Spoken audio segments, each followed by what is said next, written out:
Hi everyone, in this video I will show you how to set up Git on Windows 11. So to do that, let's go ahead and download the installer. So search for Git and you will see the Git website.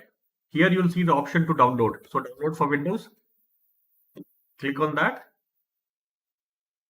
Okay, and then you see the download starts. So it's about 48 MB, it is very small in size. So once the download completes, let's start the installation process. So click on the media file to start the installation. Now you see the setup wizard pop up. Now click on next. I would choose the default location, click on next, right? And then I can have additional icon on the desktop. That's okay. Okay. Then I normally uncheck Windows Explorer integration, but no problem, we can leave it. And then you can leave the rest as it is. Click on next, start menu folder icon, create, let it be as it is, click on next. Okay, now we'll have to choose the default editor for Git. So let's go ahead and then change it. So I've got Visual Studio Code installed, right? So I will go ahead and then set this as the default editor. Click on next, right? Leave this aside, leave this as it is. Okay, use Git from Git bash only, Git command line. So next I will use it, leave it as it is, unbundle, it's okay. Click on next, click on next. I will choose all the default types. Okay, so for Git credential manager, I would actually uncheck it because this is for my personal laptop, so I don't really need it. Click on next, enable file system caching. All right, no problem, symbolic link stock required. Enable experiment support for sudo consoles, enable experiment for I don't need this, and then click on install. So after this, you would see that the process starts and it would take some time to actually install. Let's wait for the process to complete. That's it, the process, the installation is complete. Now let me click on finish. Now let me go ahead and then check the version. So let me open up PowerShell.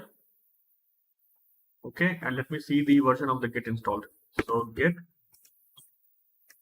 All right, so I've got this Git installed. Okay, and let me go to my desktop.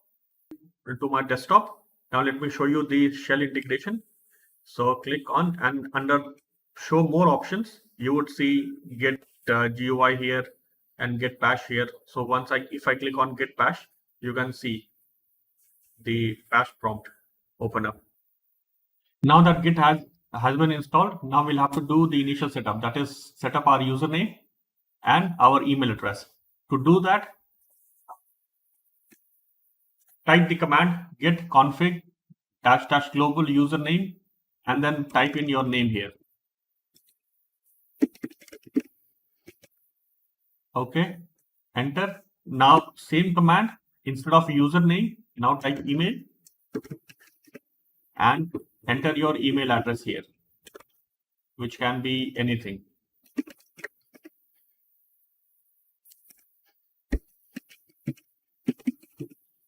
Okay, so now this has actually been set up. So we are actually ready for initial use. Now let me show you where the config file stays.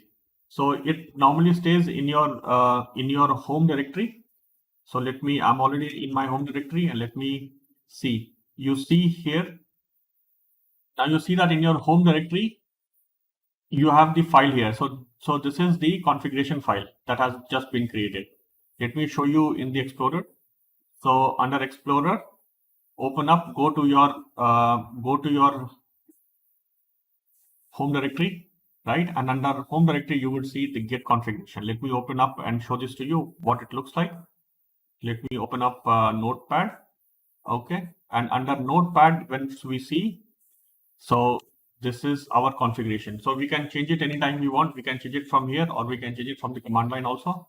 So this is just to show you where the configuration file lives, right? and then let me go ahead and then create a new repository. So let me go to my desktop and let me create a new folder. Okay, so under new folder, so in this new folder, let me go ahead and create a new Git repository. Let me go to terminal. So let me go to the folder desktop, and then the new folder that I have actually created, right?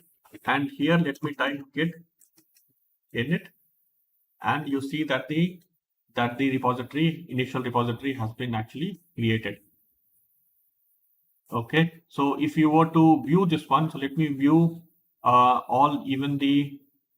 if I go ahead and then check show me hidden items, I can see the initial git repository here, right? And then let me go ahead and then check for git status. So there are no branches, nothing here. So that's it, guys. You are ready to get started with Git for your projects. Thanks for watching my video. Goodbye.